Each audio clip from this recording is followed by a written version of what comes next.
Hello again, everybody, and welcome back to Down the Donut Hole podcast. And we just can't get our mind off of our adventure this week, or actually late last week, Friday, at the cave. And now we were just talking about all the herbs and things that we saw on the way.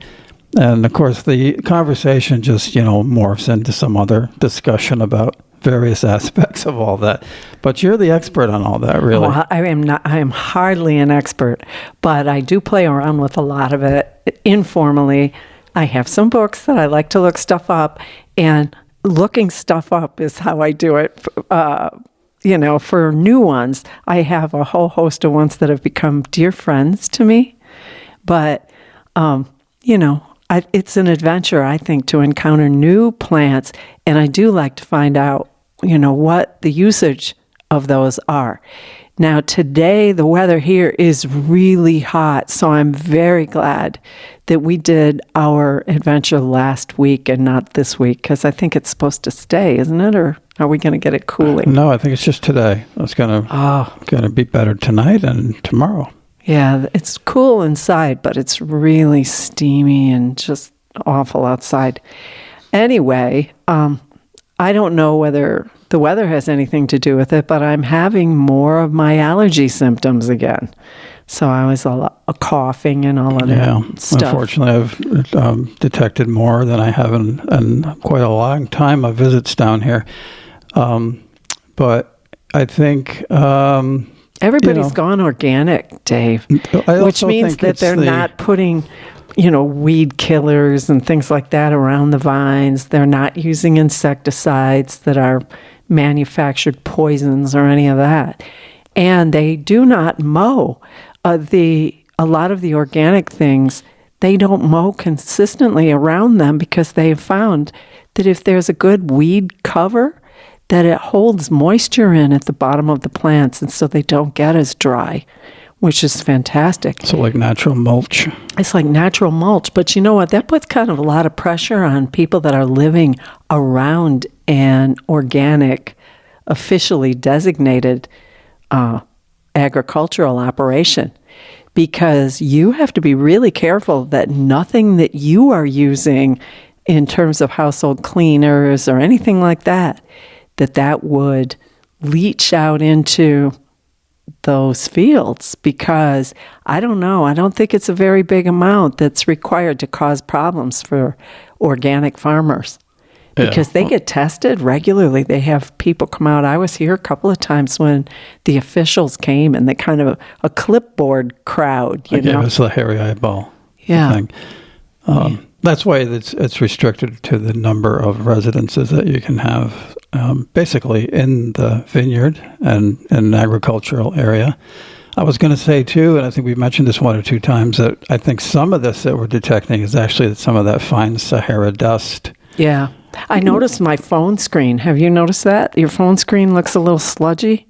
Yeah. More than usual, because I pick mine up sometimes if I'm cooking or whatever like that. And so also the table outside, has a kind of a fine grit on it sometimes. Yeah, it really does. You have to wash it before every meal. Very close to Africa, but apparently the winds have a regular course, just perfect enough to pick up some of the dust and carry it, of course, thousands, maybe. I don't know how far away it is actually, but by car it's about an hour-ish from here, maybe a little more. To Africa?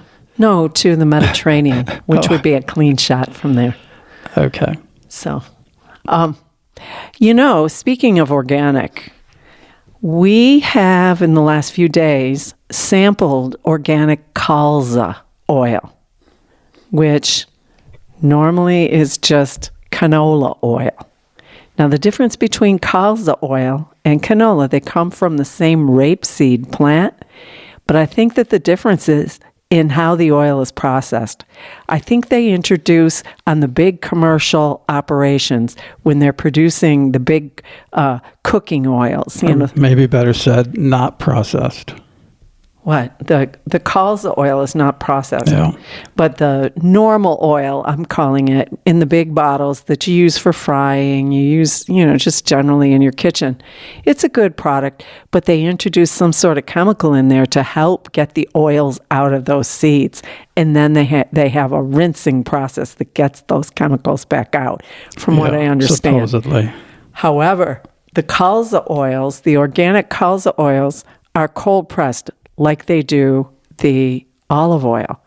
And now you have to imagine that there's going to be a whole lot less oil coming out of a seed, especially little seeds, because that's a mustard plant, rapeseed is. They would have to be really tiny, wouldn't they? Yeah. I mean, how many do you have to collect? That's crazy. I can't imagine. But that colza oil, the difference in flavor between that and just normal everyday fryer grade canola oil is incredible.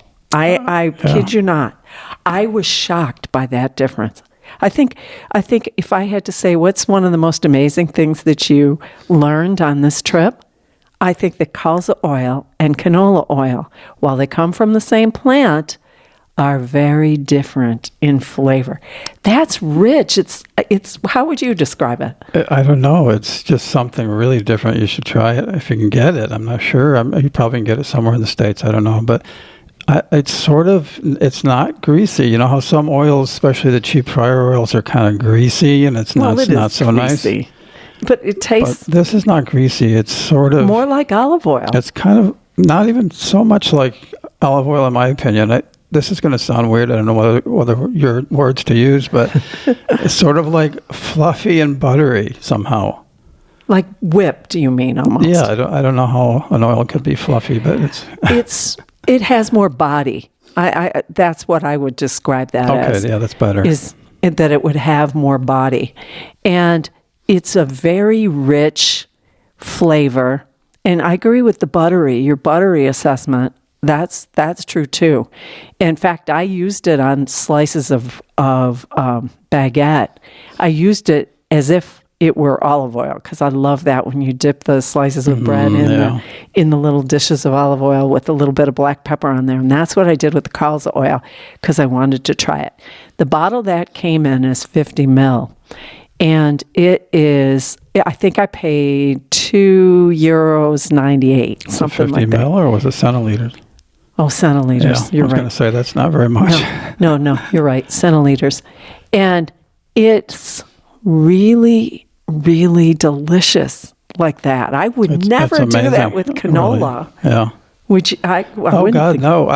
It actually gives me shivers, the thought of just trying a teaspoonful of the canola oil that we're used to in the States. It's like, oh my God, no! It's kind of greasy. Yeah, it works well for frying things and so forth. And I think it is supposed to be somewhat better for you than just the plain old fryer oil. That's a combination of other cheap oils put together, I guess. But no, I couldn't imagine just having that straight up like this stuff. Well, no, and now it's kind of got me on a quest, because I bought a thing, it's smaller, of sesame oil. I want to taste that. I don't like sesame seeds. I don't like them on stuff, and I don't like poppy seeds on stuff either. I don't like any seeds on stuff. Why do we need whole seeds on stuff anywhere? Well, it gets stuck in your teeth when you're old. Anyway, I don't like those, but I wanted to try the sesame oil. But one of the things I'm interested in with both the colza oil and the sesame oil is that they're both supposed to be very good for your vision. And I think anything like that you can do, there's no bad effect. There's nothing that you have to worry about. And if it has the effect of enhancing your vision or making it even just a little bit better, it's worth trying. And especially if you're not investing tons and tons of money like you might be if you had gone and gotten some prescription. So I want to try those too. I suffered from allergies quite a lot, less when we're here for anywhere else that I go. But I do get a lot of pressure, sinuses. Sometimes in my eyes feel like they're going to burst or something. And it's always triggered by some sort of allergy. At least I figured that much out. But it did seem like that colza oil actually relieved that. And so I'm going to pay close attention to see. Oh, yeah. when we have more of that and find out if that's really what's happening or not. Well, I think today is an excellent test because this kind of weather where it's really hot and it's very, I won't say misty. It's very overcast out there. Not overcast either. What would you call it? Hazy. Hazy is a good, and it's just very hazy and heavy. Yeah. It's a heavy. I think it's just, this is the raw heat today. It's not really high humidity. It's just, it's very, very warm, especially in the sun, of course. Yeah. Yeah. I want to try some of the other oils. Now, I'm going to try the sesame oil. And I might have to do a scratch test on that. Yeah, I think you should. I just don't I don't like the seeds, like we said. Oh, by the way, there are some exceptions to the seeds thing, like pumpkin seeds and sunflower seeds and things like that. That's okay on some stuff. Well, those are larger. Yeah. Do you like pine nuts? Yeah, I love pine nuts, yeah. But they're like $1 each, so I know those each seed. I'm not talking about bag. Yeah, that's right. And the bags are usually really little that you get those from. But it inspires the poor me. Folks can afford them. It inspires me. I want to try organic tournesol, which is sunflower oil. Oh, that's true, yeah. Yeah, let's do that. We're on a quest for new oils. Yeah, we'll have all of these drill, oils. Drill, baby, drill. Oh, no, that's not the same thing. No, that isn't it at all. But that was such an experience. Now, I think probably if you were going to order it online or something like that, the organic designation would probably skyrocket the price on it. But here, like I say, it was under €3 for that bottle that I bought. And the other one was about the same, maybe a little less. That's crazy good. Because it's smaller. Especially if it's able to help allergy responses and things, Well, yeah, and for people, let's say, that have problems with dairy where you can't enjoy a big dollop of butter on a slice of bread or something like that, that would be a really good substitute because, like you say, it's got almost a creamy taste to it. And you can see, but you can buttery oil stuff in terms of popcorn and stuff like that, but that's not anything natural in there, I don't think. That kind of, there's a note of popcorn in that. It's got kind of that. Just give you that suggestion buttery in your brain. Yeah, but I would say that would be a very fun experiment. And what we're saying is colza, COLZA. So if you have problems with dairy or anything like that, give that a shot, but make sure it's the organic because, wow, what a difference. Organic and cold pressed, yeah non-processed, exactly. Yeah, like cold pressed, like extra virgin. We did actually make a quest out of finding it because we had some hummus that I sort of got almost by mistake. And it was really delicious. And you were reading the ingredients and we said oil, huile de colza. So I don't know what that word is. We didn't know what it was. So you looked it up and voila. Yeah. And it had that and it had a little hint of the sesame in there. When we talk about doing a scratch test, if you think you might be allergic to something, a scratch test, you can just kind of put a little of the product on the inside of your wrist. Do you have to put a Band-Aid on that, Dave? Or put it on the cotton part of a Band-Aid and put that on?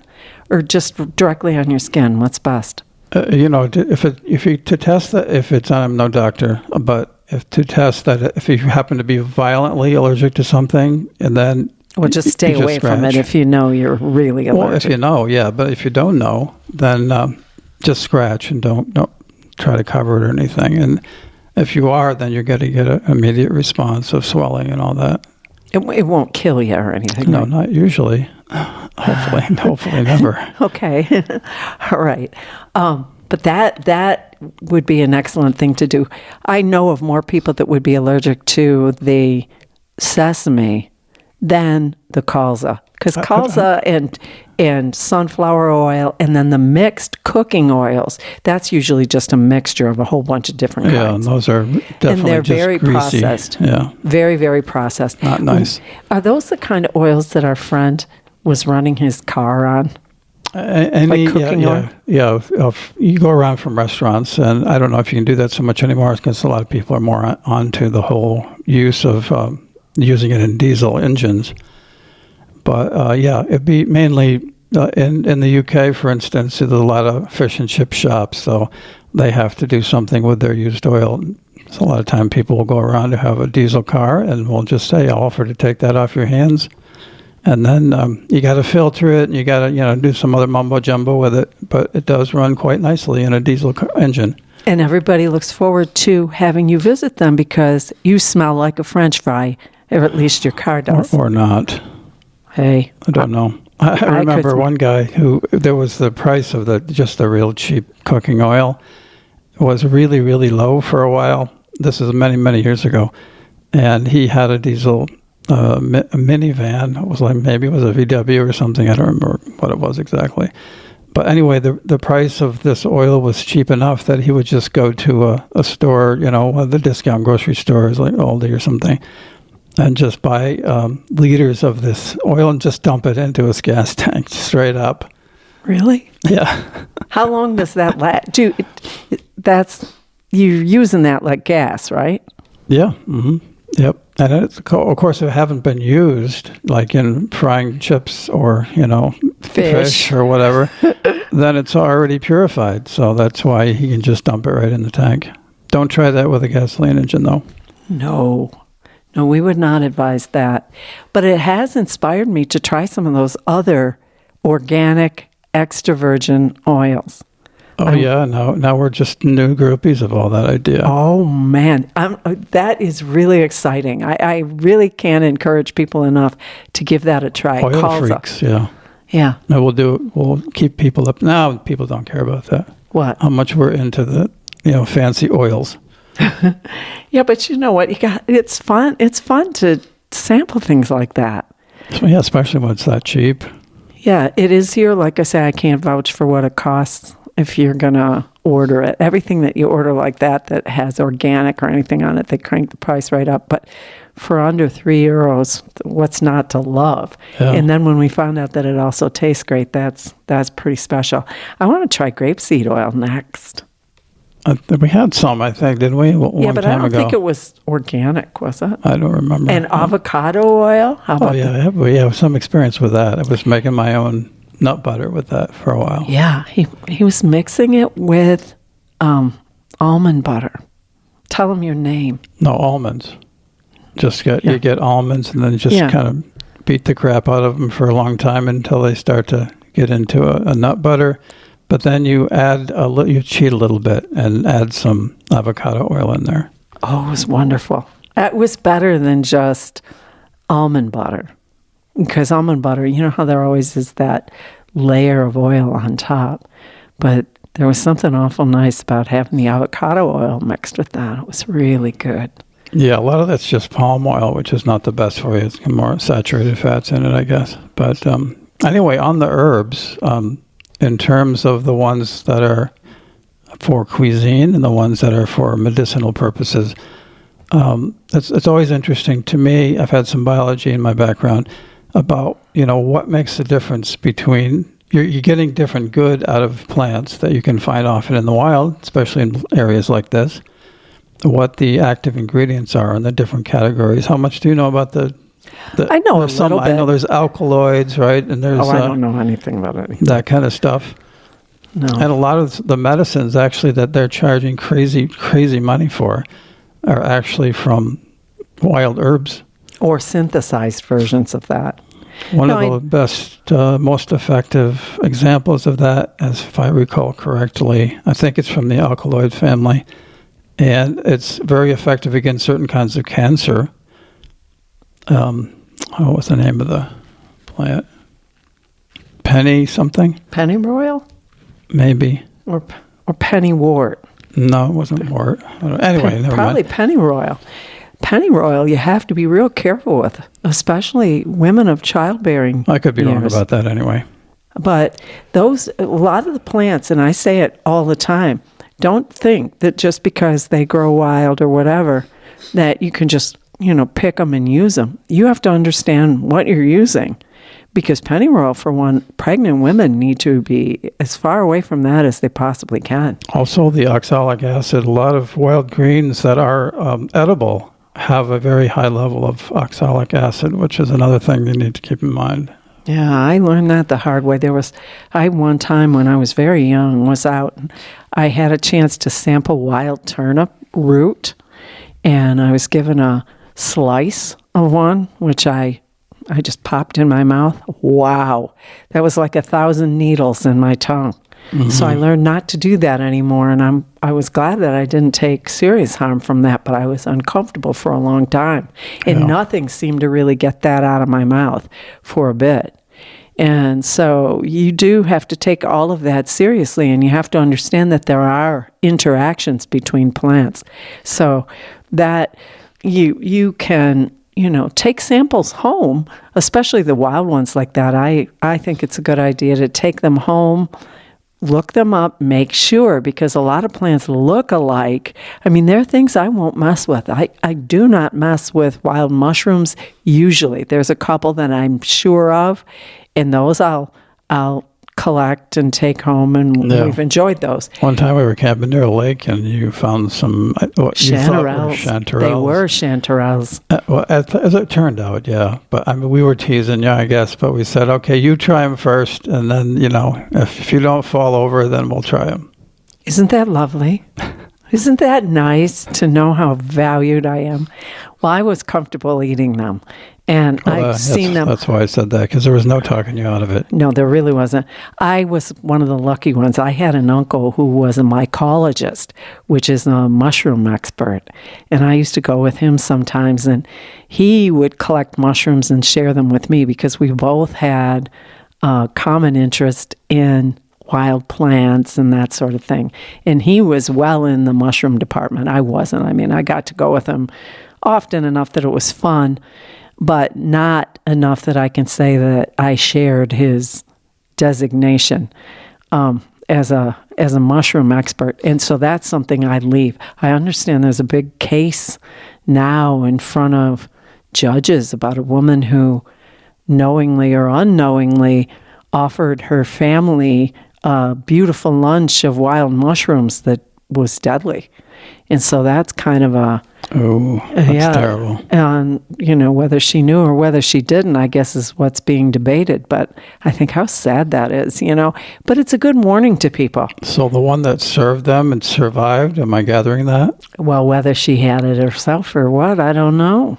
So, and I haven't followed all the particulars of the case, but I see the headlines, when I pick up my phone, and I think I'll wait until they decide everything, because you get sucked up into those dramas of all of these cases that are coming up, and so I like to just kind of let them sort that out, and then I'll read about it when they come up with their decision. Herbs are very powerful. Oh, extremely powerful. If I remember correctly, I could be wrong, but I think the difference between the cuisine herbs and the medicinal ones, I think, is that mainly the benefit you're getting from the cuisine herbs are normal things like vitamins and minerals and that kind of thing. Or flavor, just flat out flavor. Yeah, but I mean in terms of nutritional value.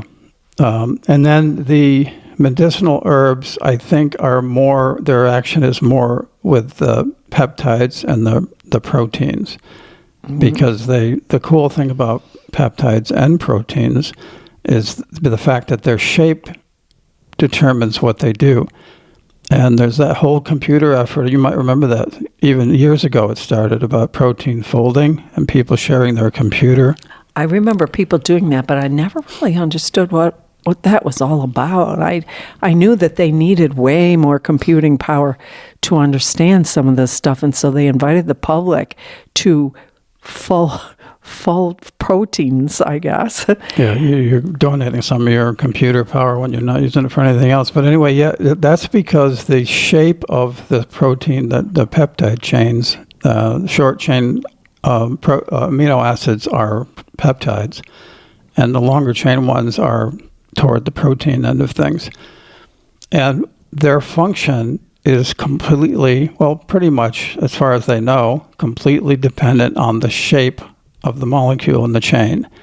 And if you have the same group of peptides or amino acids in a chain, and they have one shape, they'll do one thing, even though they have all the same ingredients, and you change that shape a little bit, and they'll do something completely different, which is mind-blowing, but it's powerful, powerful stuff, and very, very fascinating. And not only that, you can get proteins from from herbs and other that would be like pot herbs and things. A lot of people think that I mean, a little pinch of this or that isn't going to give you, notable amounts of protein, I wouldn't think. Well, actually, you'd have to eat a lot of it, but you can get all your proteins from all the vegetarians. Just ask any vegetarian; they'll tell you. They'll give you a lecture about that. A lot of people who think... A good vegetarian, not a picky-tarian. A picky-tarian, in my language, is a person who claims to be a vegetarian, but then they do not do all of the important things that they need to do to make sure they're getting a balanced diet. A lot of people think that you can only get enough protein by having meat, and it really isn't true, because the meat, once it's been processed and all that, some of the proteins do start to degrade in the freezer. That doesn't stop everything. Degradation still happens. And also when you cook it, especially at a high heat, it can destroy a lot of protein. So you're not getting as much protein as you think with meat. And also, if you think about it, all the animals that we eat for food are vegetarian. Yeah. So they're getting their protein to build their muscle from, guess what?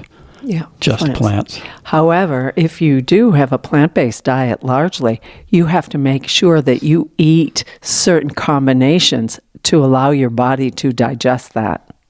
That's right. And the point is, I think, too, that a lot of people don't, you don't eat just one vegetable. No. You're going to get a mixture anyway.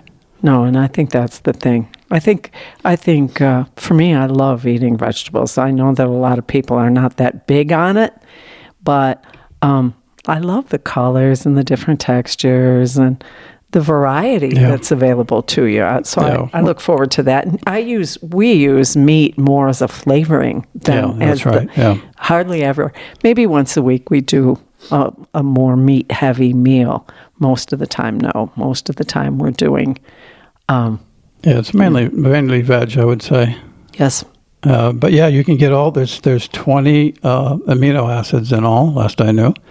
And 9 of those are what they call essential to the human body because they cannot synthesize them. There's 6 more that can be synthesized as long as you have enough of the other ingredients that you need to make them. And for the rest of them, they sort of call them like standby amino acids. They're not quite sure. That means they don't quite sure know what they're talking about, maybe.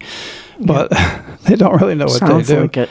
So I guess the theory is, last I knew, was that they're kind of there to take the place of other things that you may be missing in there, to like a good substitute or something. But there's probably more to it than that. But you can get all 9 essential ones from plants. It's just, unfortunately, sometimes it means you got to eat a huge quantity of these vegetables we're talking about. Which is unrealistic. Sprouts are a good example because sprouts are just packed full of all this stuff. But because they're so small and they're so lightweight, you have to eat a ton of them, basically, to get the amount that you need. I like sprouts in the morning. I like to eat them in the morning. Real early, with an omelet or something. Is that a beginning of a poem? I like sprouts in the morning. Sprouts in the morning. Yeah, that sounds pretty good. A lot of the culinary herbs are medicinal, Dave. I mean, dill has always been used to dual purpose, to lull babies to sleep. They make dill water and let the babies sip that, suck that. And am I right that there's also salicylic acid in some of the mints, like the aspirin ingredient? I don't know. I know that mainly comes from willow, but I think some of the mints, unless I'm wrong, also has a little bit of the main ingredient in aspirin. I don't know. I know salicylic acid is in aspirin, and I know that I think probably what's in the aspirin now is a derivative, a chemical derivative of that, a knockoff of it. But so you don't think the aspirin factory has a lot of willow trees outside? No. Do you remember that guy? Do you remember, speaking of willow, I was thinking the other day, do you remember that guy that was building the lawn furniture out of willow? And he was selling them. He was really good, very clever, and his designs were, really appealing and kind of fanciful things that you could tell instantaneously that these were done by an artisan. This wasn't something that was manufactured, that was just a commercial. Yeah, I do vaguely remember that. And so did they find out that if you sit in one of these chairs, you don't have a headache? No, what was interesting is apparently he was making these in his home workshop out in his barn or something. And then he would take these heavy chairs that were made out of willow logs and he put them in his front yard, which kind of that front yard sloped away from where his house was, down toward the road. And he liked to put them there so passersby in their cars would see his creations. And he had them there. And apparently they had a run of rain. He had a lot of different furniture out there. And the ones that were lower, on the lower edge of this slopey yard, the water had pooled up there, and his chairs literally sprouted roots and had shoots growing out of them. So they came back to life. His chairs came to life. A living chair. Yeah. I thought, oh my goodness, wouldn't you love to own a living chair and have that in a garden with a beautiful path leading to it? You got to move it around a lot, though, so it doesn't take root. Yeah, or just try not to put it where it would be wet. But I thought, it was magic. He had pictures of that, which I loved. I forget his name. We met him. We used to go around to craft shows, and we met him at one of the craft shows. He was a very interesting person, but I felt bad for him because those chairs were heavy.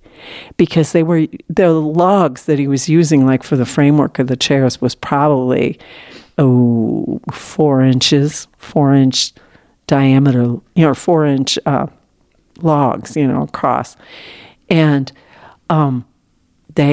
those things were heavy. And if they did get wet, they kind of got waterlogged and would be even heavier. And I thought, oh, that must have been horrible, loading up that trailer and going to shows and then coming back and offloading the trailer and then loading it back up again for the next one.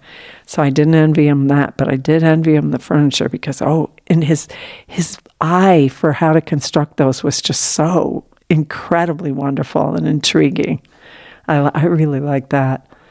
But you wonder whatever happened to those people, whether he's still doing it or not. He was not a young guy when we met him, and that was, heavens, years ago. Oh, maybe he fell asleep in the tree, and the chair grew around him or something. And he's like Merlin trapped in a tree. Yeah, or Rip Van Winkle or something. Yeah, something like that. It's interesting to think about that. And they say that it's the inner bark of a willow tree that has the active ingredients that are good for headaches and things like that.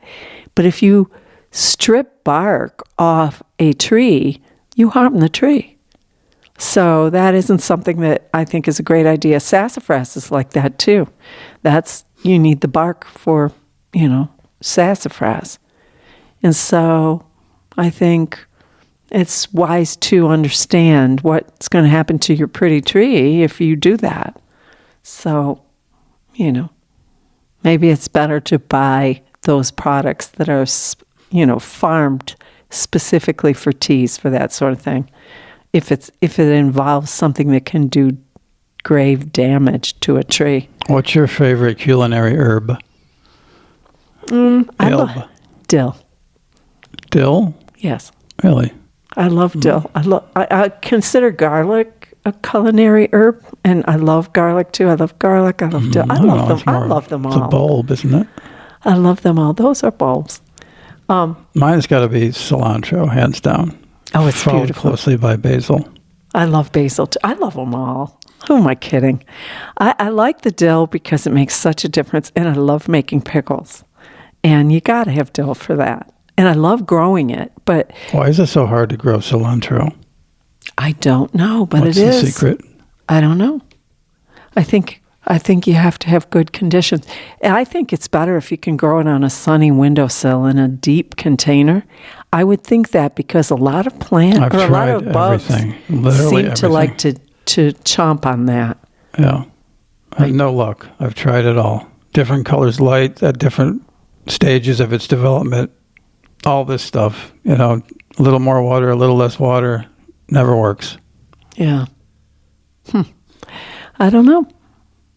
But I know that cilantro becomes coriander.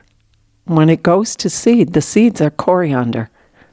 So they don't taste as good, though. No, they don't taste. They don't really taste the same. And also, dried cilantro is no good.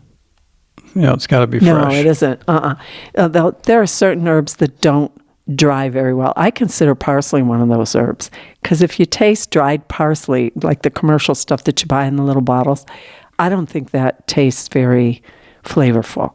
You may get a little hint of a flavor if the bottle that you have is very, very fresh, but after that's opened, that does not hold their flavor.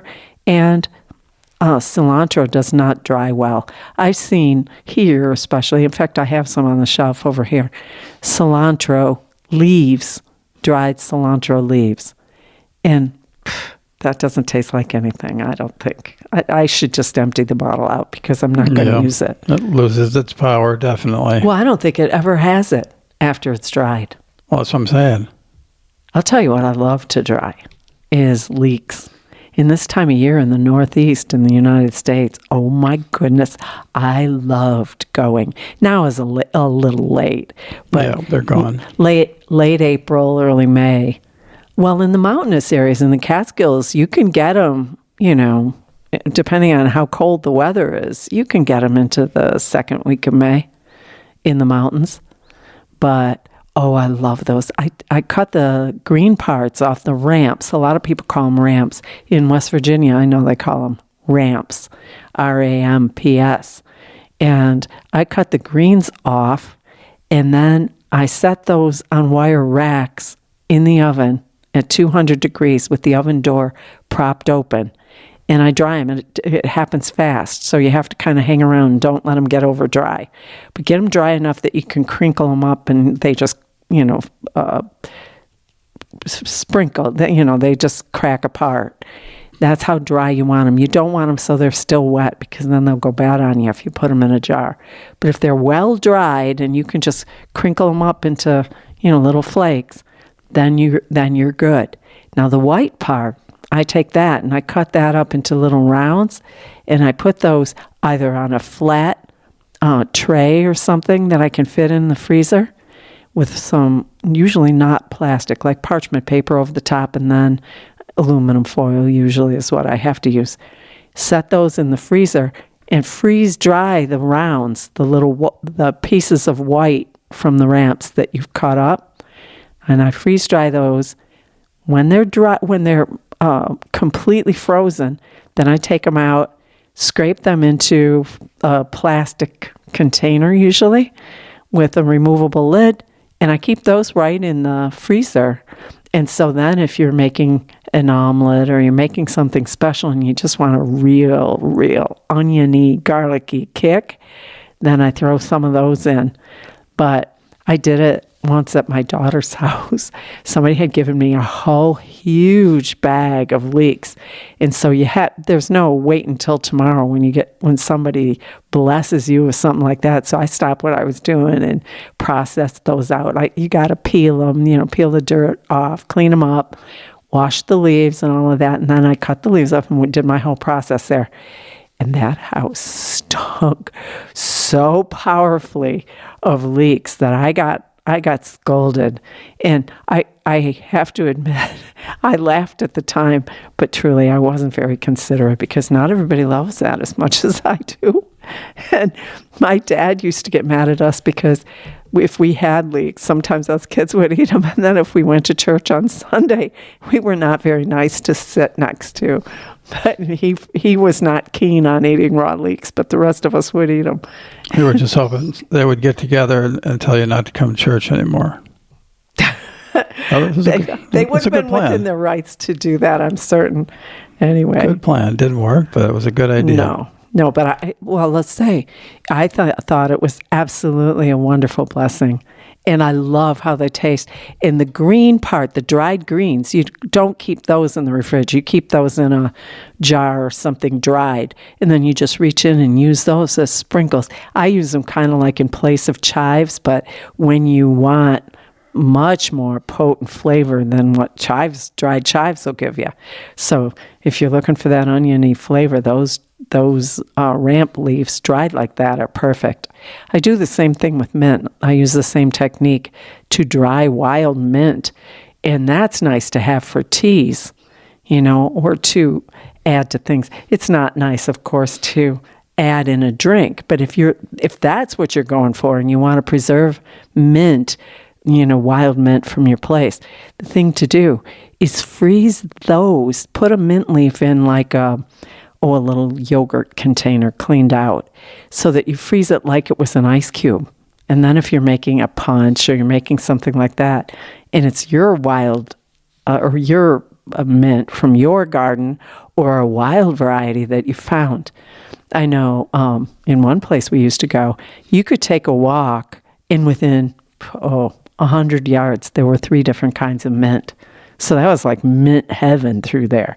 And so I used to go and get all the different kinds of mint and bring them home and dry those, because freezer space, if you just have a top freezer on your refrigeration unit, then you don't want to take up too much space with stuff like that when you can dry it and use it for tea. But for special, that's what to do. Freeze it in water, and it will preserve their shape and their color, and they look real nice. And then you can use that as ice. I use the little cake pans and the little Jell-O molds that you have, the individual ones, heart-shaped ones, or I have angels, and I have little wreath-shaped ones.